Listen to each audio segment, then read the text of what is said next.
Assalamualaikum warahmatullahi wabarakatuh.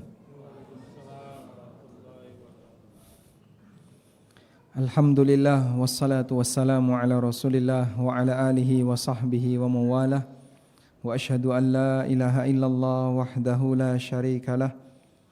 Wa ashhadu anna Muhammadan abduhu wa rasuluh. Salawatu rabbi wa salamu alaihi wa ala alihi wa ashabihi wa man sara ala nahjihi wastanna bisunnatihi ila yaumil qiyamah. Alhamdulillah, puji syukur kita haturkan kehadirat Allah. Kembali di malam ini kita belajar tentang fikih bermadhab. InsyaAllah kita akan membahas poin yang kelima. Haruskah kita bermadhab?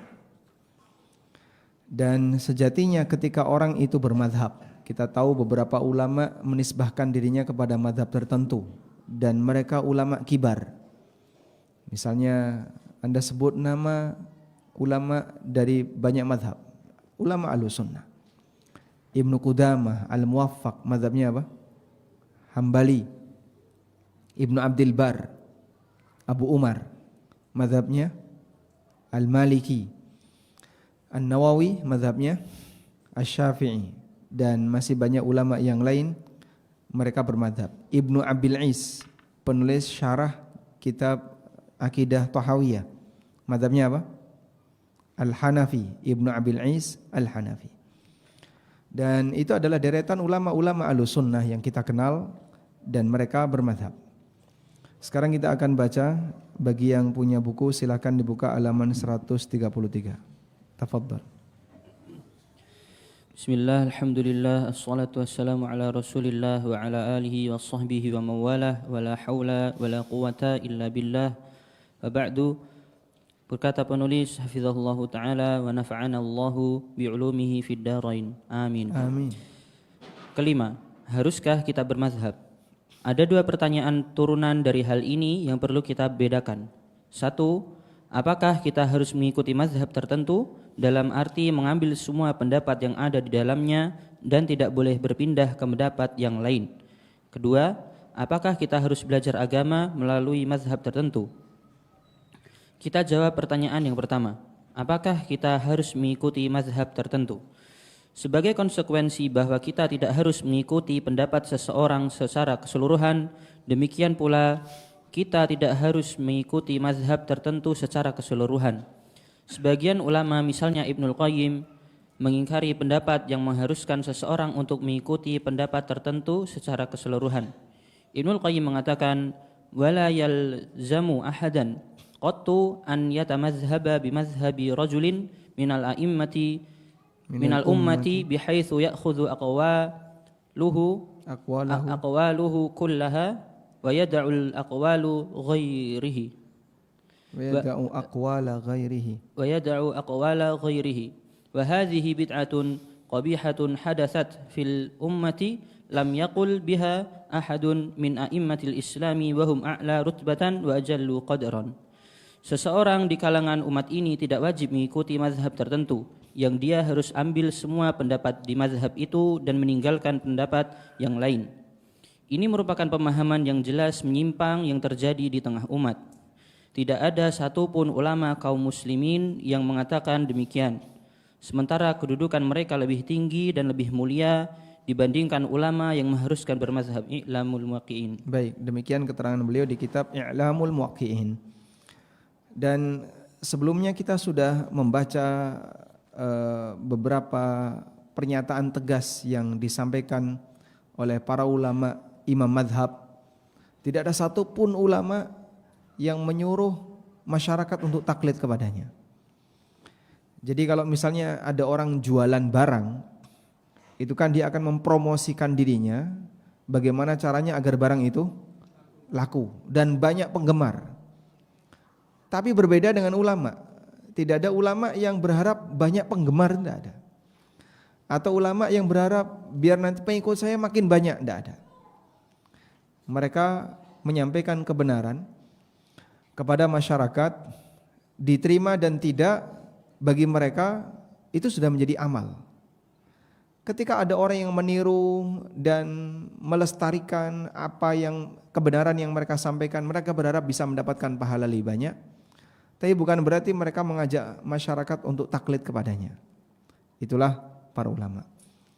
Dan itu yang disebut oleh Ibnu Qayyim tadi, wa hadhihi bid'atun qabihah hadatsat fil ummah lam yakul biha ahadun min a'immatil Islam. Pernyataan bahwa setiap orang wajib bermadhab adalah pernyataan bid'ah.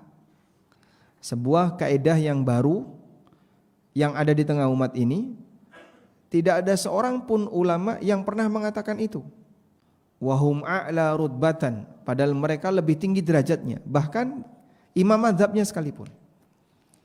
Tidak pernah Imam Syafi'i mengatakan kalian harus bermadzhab dengan mazhabku atau bermadzhab siapapun.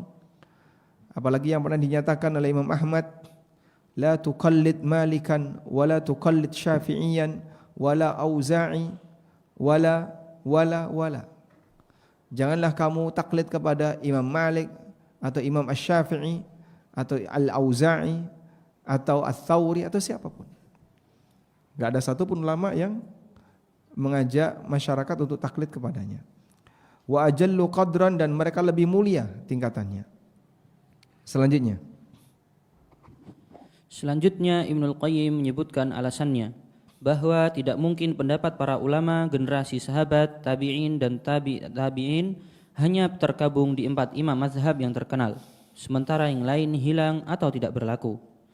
Keterangan semisal juga disampaikan oleh Imam Ibnul Baz rahimahullah. Beliau memberikan keterangan, al-mazhabiyatu laysat lazimatun wa man qala al-mazhabiyatu laysat lazimatan wa man qala innahu yalzamun nasu an yatamazhabu bimazhabi Ahmad aw Malikin aw Syafi'i fa qawluhu ghairu sahihun.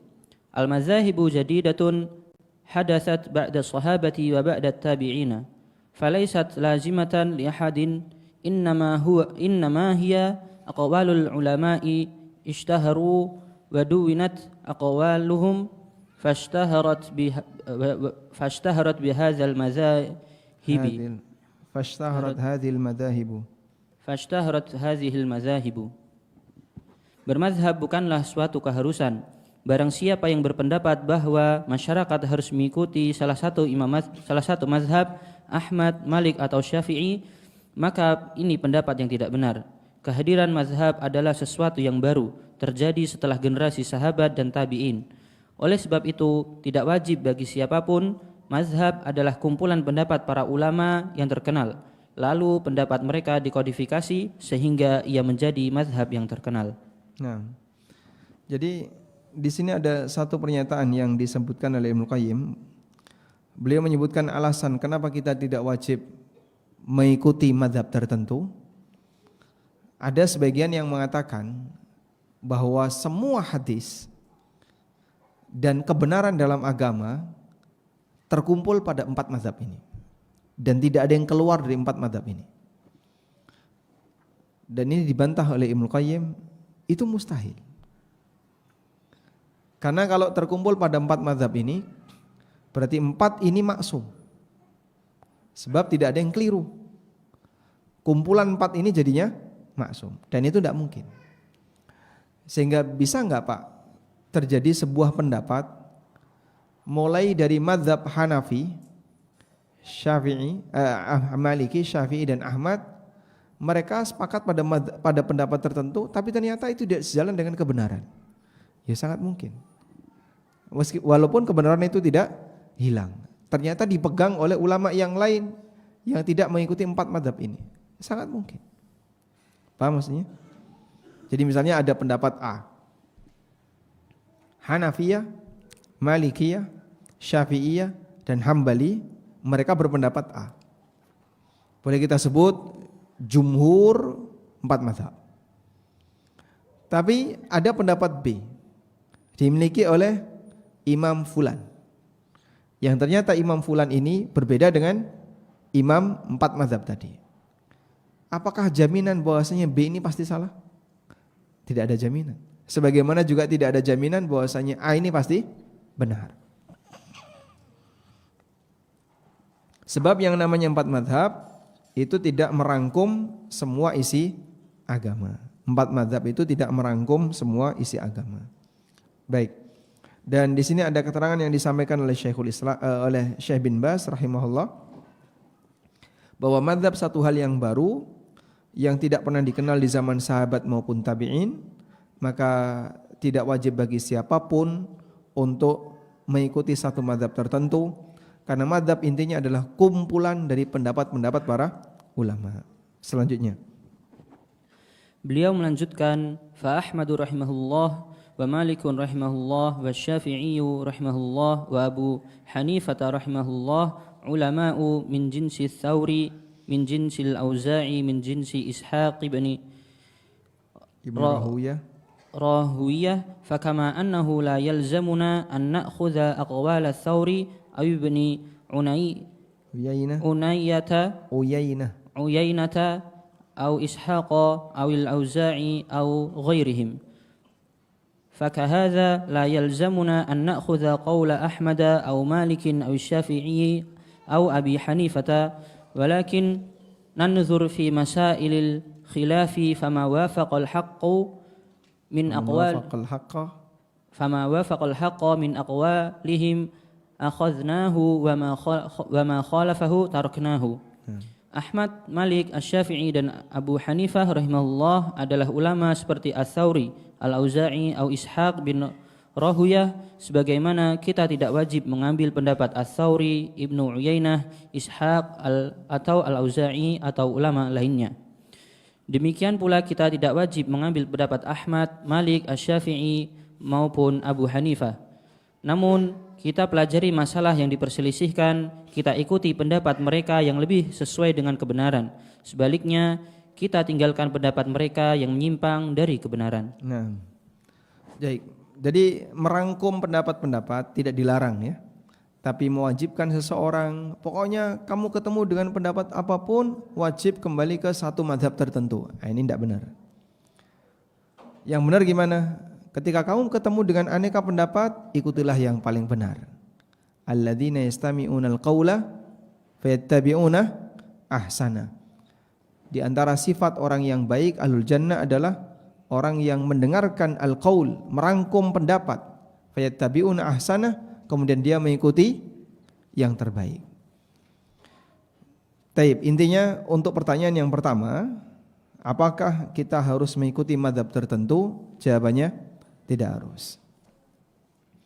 Ada satu pengalaman yang pernah diceritakan oleh siapa yang dari Gambia itu, yang punya IOU, Syekh Bilal Philips. Pengalaman yang diceritakan oleh Syekh Bilal Philips. Ketika beliau masuk Islam,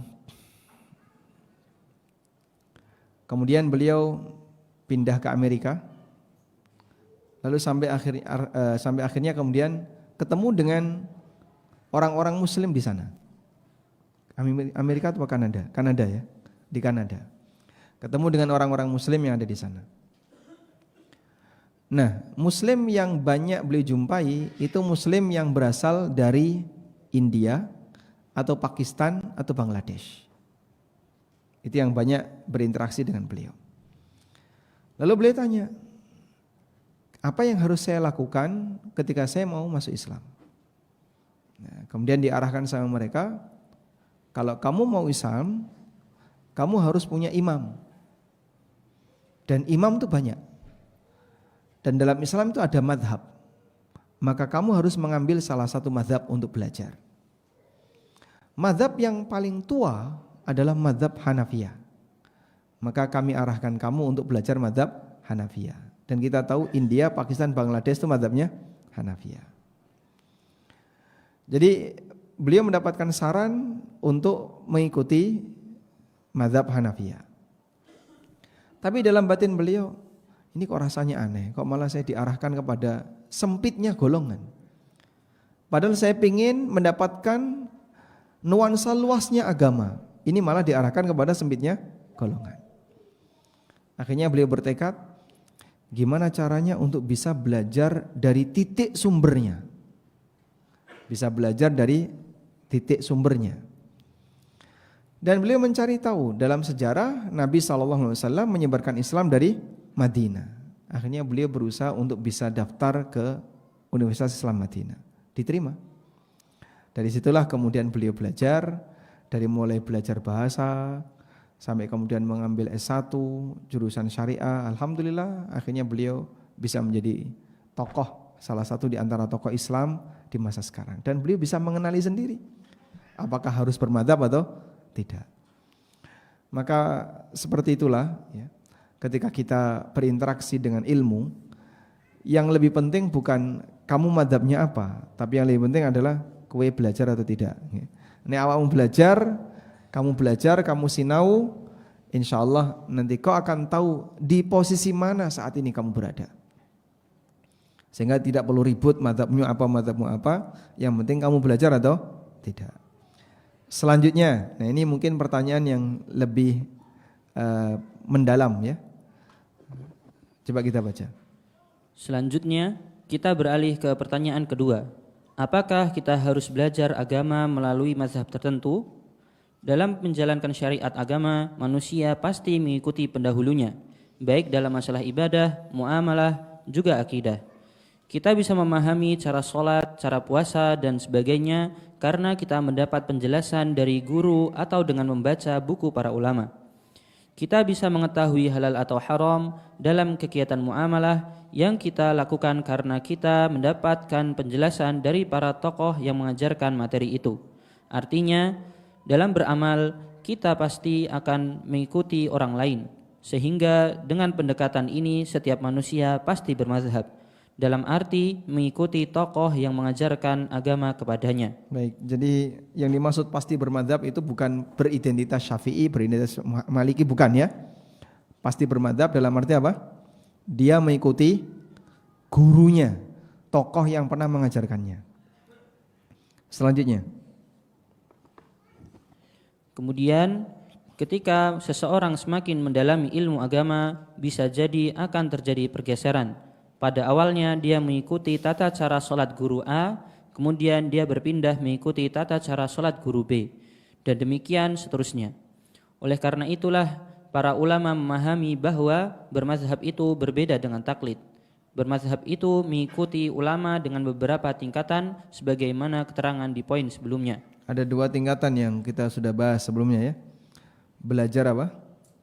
Usulnya, belajar metodologinya. Kemudian yang kedua, belajar furu'ul madhab, belajar pernyataan-pernyataan fikih dalam madhab. Adapun taklid berarti mengambil semua pendapat yang dinyatakan oleh seseorang atau sandaran taklid, sekalipun bisa jadi jelas-jelas bertentangan dengan dalil. Kendati demikian, bagi sebagian orang bermazhab terkadang sampai pada derajat taklid. Dr. Abdul Salam Asy-Syuair menjelaskan dalam salah satu ceramahnya, innahu la tulazimu bainat tamazhubi wa bainat taqlidi wa zalika anna ba'dal muqallidati laisu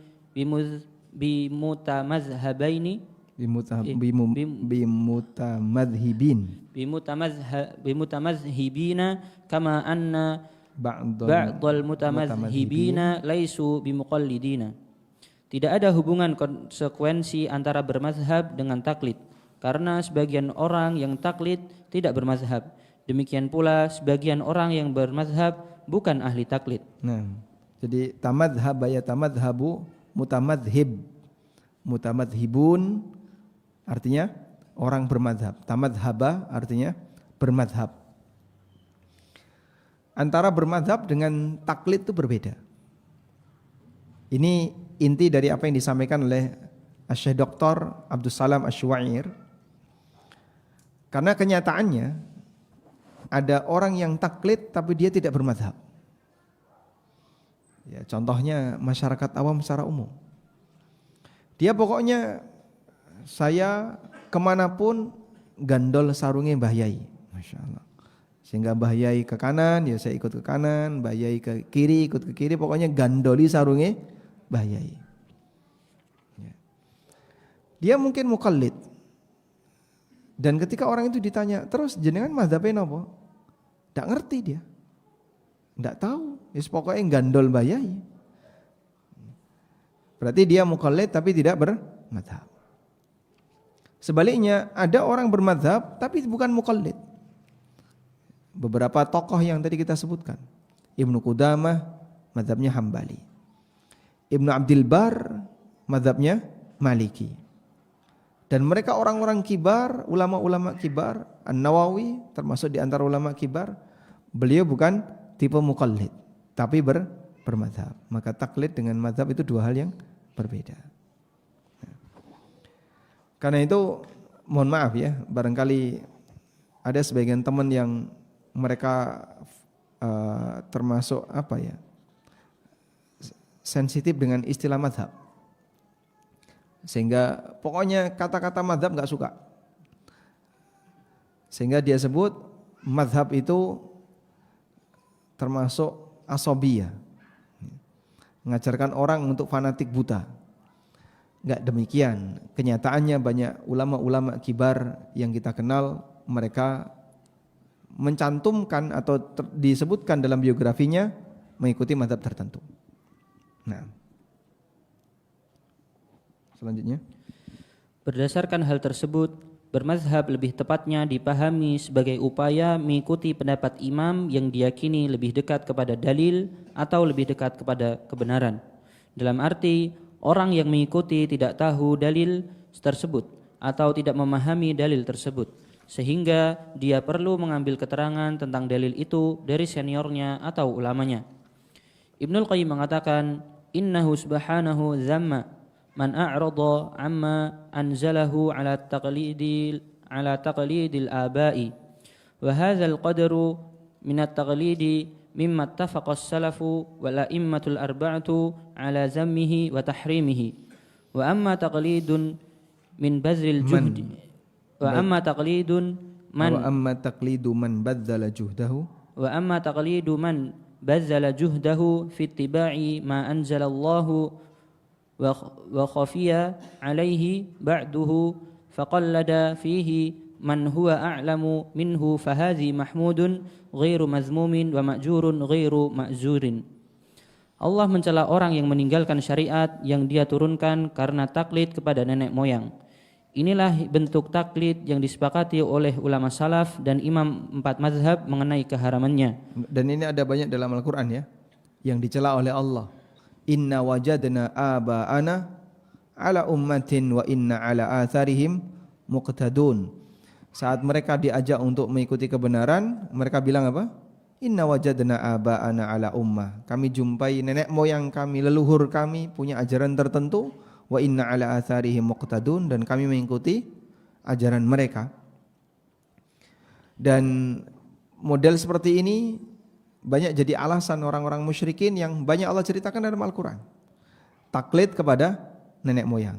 Itulah contoh taklid yang sampai menyebabkan dia meninggalkan kebenaran yang jelas ada di depan matanya. Taklidnya orang-orang musyrikin. Selanjutnya. Adapun taklid kepada orang yang berusaha untuk mengikuti syariat yang Allah turunkan karena dia tidak tahu sebagian syariat itu, lalu dia bertaklid kepada orang yang lebih berilmu dibandingkan dirinya, maka ini taklid yang terpuji dan tidak tercela. Itu adalah taklid yang berpahala dan tidak mengandung dosa. I'lamul waqi'in. Nah, dan yang kedua ini beda ya. Dia taklid kepada orang yang dia yakini lebih berilmu karena dia enggak tahu. Saya sudah berusaha untuk mencari tahu dalil-dalilnya tapi saya enggak nemu. Nah, Imam Fulan ngerti ternyata dalam masalah ini dalil yang tepat adalah demikian, maka saya ngikuti beliau. Taklid seperti ini yang bernilai pahala. Salah satu di antara ilmu yang ahlinya terbatas itu ilmu hadis. Sehingga di tempat kita kalau orang menilai hadis ini sahih ataukah dhaif, ataukah hadis hasan, ataukah hadis yang maudhu, yang bisa menilai seperti ini kan jarang ya. Termasuk di antara ilmu yang pemiliknya langka, ilmu hadis. Nah, salah satu di antara yang diakui adalah Syekh Albani. Ada juga beberapa ulama yang lain yang diakui seperti Syuaib Al-Arnaud, kemudian Syekh Ahmad Syakir juga punya untuk Musnad Imam Ahmad, dan yang atasnya lagi Al-Hafidh Ibnu Hajar atau Al-Iraqi dan seterusnya. Tapi lebih sulit untuk diakses dibandingkan yang Syekh Albani. Syekh Albani itu lebih mudah, gitu ya. Saya buat sebuah tulisan, mencantumkan beberapa hadis. Kalau riwayat Bukhari Muslim tinggal dalam kurung muttafaqun alaih, selesai. Riwayat Bukhari dalam kurung riwayat Bukhari nomor sekian, selesai. Muslim juga sama. Sudah, beban kita lebih ringan. Tapi kalau bukan riwayat Bukhari, bukan riwayat Muslim, nah di sini kita punya beban. Hadis riwayat Abu Dawud. Barangkali masih ada orang yang mempertanyakan, itu sahih atau tidak? Oh, saya tidak tahu. Nah terus, ya sudahlah, kita cantumkan hadis riwayat Abu Dawud, disahihkan Syekh Albani. Sampai detik ini masih banyak orang yang kebingungan. Itu maksudnya apa sih? Kok tiba-tiba ada nama Albani di situ? Beliau sebagai tokoh ahli hadis yang diakui oleh masyarakat, dan banyak orang yang mengambil ilmu dari beliau dalam masalah ilmu hadis dan diakui oleh para tokoh ahli hadis. Maka itu hanya sebatas pernyataan seperti lisensi riwayat Abu Dawud, dan karena kita tidak tahu nilai keabsahannya, maka di sini ada salah satu ulama yang lisensinya diakui, kita cantumkan namanya. Masalah kamu setuju dan tidak setuju, itu urusan pribadi. Tiba-tiba ada yang berkomentar, kok kamu banyak taklid kepada Syekh Albani? So what? Apa salahnya? Terus kenapa? Saya kan tidak bisa ilmu hadis kayak gini. Jadi saya bisanya hanya siapa ulama yang ahli, saya cantumkan di situ. Kau mau nerima nggak mau nerima, selesai. Kenapa nggak cukup riwayat Abu Dawud saja? Sebab penulisnya sendiri nggak memberikan jaminan. Abu Dawud tidak memberikan jaminan. Beda dengan Imam Bukhari yang beliau berusaha untuk memberikan jaminan bahwa semua yang disebutkan di situ telah memenuhi standar sahih. Demikian pula Imam Ahmad.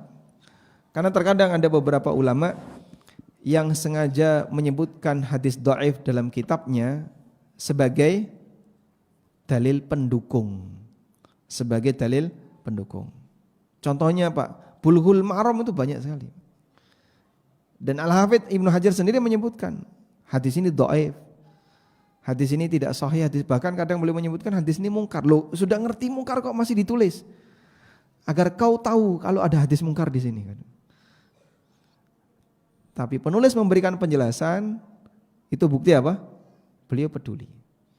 Sama kayak disuguhkan aneka hidangan, tapi Anda diberitahu di sini ada racun. Loh, sudah tahu racun kok masih dihidangkan? Biar kamu tahu yang ini racun, jangan diambil. Wallahu a'lam. Baik, nanti kita lanjutkan setelah mendengarkan adzan Isya. Wassallallahu ala nabiyyina Muhammadin wa ala alihi wa sahbihi wasallam.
Alhamdulillah wassalatu wassalamu ala Rasulillah wa ala alihi wa sahbihi wa mawalah. Wa ashhadu an la ilaha illallah wahdahu la syarikalah wa ashhadu anna Muhammadan abduhu wa rasuluh. Coba kita baca belajar metodologi mazhab. Nah, Belajar metodologi mazhab. Bermazhab dengan mengikuti metodologi para ulama dalam menyimpulkan dalil adalah teknis bermazhab yang umumnya dilakukan oleh para ulama. Kita mengenal Ibnu Nujaim al-Hanafi, Ibnu al-Hajj al-Maliki, An-Nawawi al-Syafi'i, atau Ibnu Rajab al-Hambali.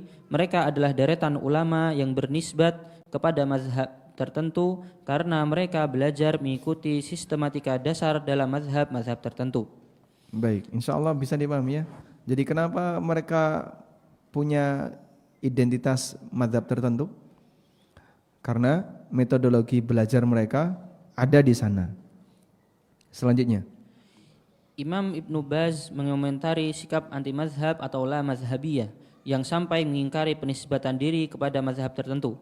Imam Ibnu Baz menjelaskan mengenai pendapat orang tentang la mazhabiyah atau tidak boleh bermazhab, jika yang mereka maksudkan adalah tidak wajib dan tidak ada keharusan bermazhab, ini benar. Namun, jika yang mereka maksudkan adalah tidak bolehnya bernisbah kepada mazhab, ini tidak benar. Seseorang boleh bernisbah atau menyandarkan diri kepada mazhab, baik itu penganut mazhab Syafi'iyah, Hambali atau Hanafiyah, karena dia berangkat dari mazhab itu dan belajar kepada para ulama di mazhab tersebut. bahasa lainnya seperti identitas ya. Kamu dari mana? Klaten, Al-Klateni misalnya. Kamu Pogong, gimana? Pogongi, enggak ada. Bahasa Arabnya bingung gitu. Sehingga seperti Syekhul Islam rahimahullah memahami bahwa nisbah madhab itu seperti identitas. Dan tidak ada salahnya orang beridentitas A, identitas B. Sebagaimana Nabi SAW sendiri beridentitas. Apa identitas beliau? Al-Qurashi, Al-Hashimi. Beliau Al-Qurashi, Al-Hashimi. Muhammad bin Abdullah Al-Qurashi, Al-Hashimi. Apakah berarti Nabi Muhammad taklid dan ta'assub kepada Quraisy dan Bani Hashim? Tidak. Kita boleh beridentitas seperti itu, silahkan. Bapak Indonesia, maksudnya numpang lahir di Indonesia. Atau Anda berasal dari A, dari B, silahkan. Itu sebagaimana identitas pada umumnya. Selanjutnya, Berdasarkan keterangan di atas, ada beberapa hal yang bisa kita simpulkan. Pertama, bahwa dalam memahami agama, seorang muslim pasti mengikuti pendahulunya. Ini tidak disebut ta'asub atau taklid, selama hal itu dilakukan dalam rangka mengikuti kebenaran dari ijtihad imamnya, karena setiap manusia memiliki keterbatasan dalam mengetahui kebenaran. Kedua, bermazhab dalam pengertian di atas. Hukumnya dibolehkan meskipun bukan suatu keharusan, karena seseorang tidak wajib mengikuti seluruh pendapat mujtahid manapun. Kewajiban kita ketika terjadi perbedaan pendapat adalah mengikuti pendapat yang paling mendekati kebenaran. Ketiga, menisbahkan diri sebagai pengikut mazhab tertentu tidaklah dilarang. Kondisi ini menjadi hal yang umum di tengah para ulama. baik, mungkin Anda bisa tambahkan kalau yang punya buku, ini sebagaimana layaknya orang menaruh identitas asal atau nisbah tertentu.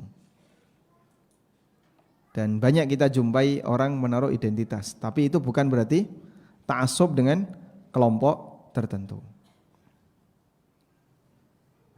Baik, kita tambahkan satu poin lagi.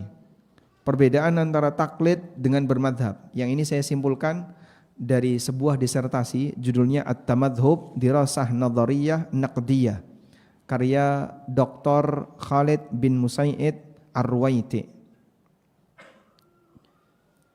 Keenam, perbedaan antara taklid dengan bermazhab. Kita akan mengulang keterangan di atas mengenai perbedaan antara taklid dan bermazhab. Dr. Khalid Ar-Ruwaiti dalam disertasinya tentang bermazhab atau at-tamazhub menyebutkan perbedaan antara bermazhab dengan taklid. Pertama, bermazhab itu mengambil pendapat ulama mujtahid.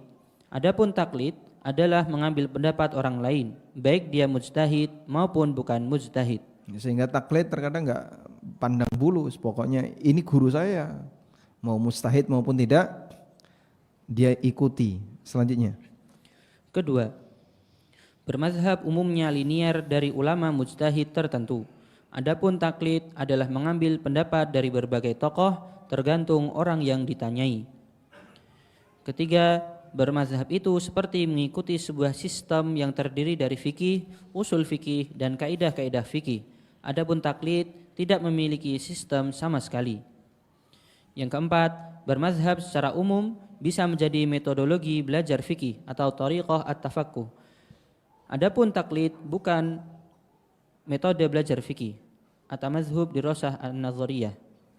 Disertasi At-Tamazhub Dirasah An-Nazariyah Naqdiyah karya Dr. Khalid bin Musaid Ar-Ruwaiti merupakan disertasi penulis di jurusan Usul Fikih Fakultas Syariah Universitas Muhammad bin Saud Riyadh.